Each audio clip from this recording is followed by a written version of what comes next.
It's a highlight of our season. These 2 days, especially when you bring in Clopton, who we traditionally have had tremendous games with. That starts out on Friday, and then Saturday, obviously, with the boys' games and the girls' games right after that. It's something our kids look forward to, and I know the teams that come in really do as well. And it's a pretty big deal. It's one of those games you look at the very beginning of the season and you're like, look who we play.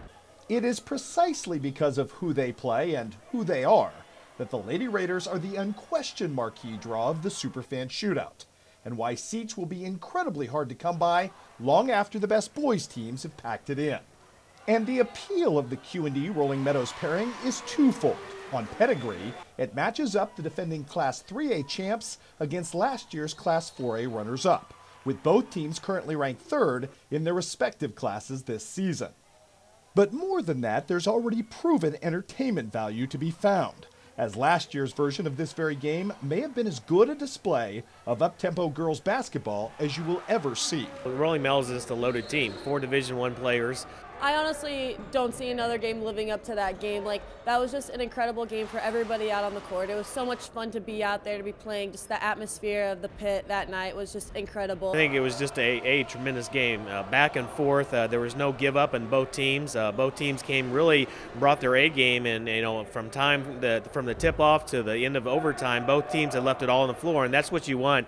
It's also a next level defensive test for Quincy Notre Dame's backcourt, particularly in trying to check future St. Louis Billiken, Jackie Kemp. Well, obviously, I still believe as a Gatorade Player of the Year, she's probably the best point guard in the state. Just tremendous quickness, really our team leader. She distributes the ball so well, but if you're really looking for a true star in this Subway Shootout, she is by far one of the best basketball players, male or female, you will see. Well, we're going to obviously throw Cassidy Foley on her, so we're going to do a little bit of use her, use a lot of players. We just have to contend all 4 of their players. They can score from a lot of different positions, so if we can lock them up defensively, we'll have a chance, but we're going to have to play extremely well. And without question, this is a Lady Raider team that has proven time and again to rise to the level of a challenge.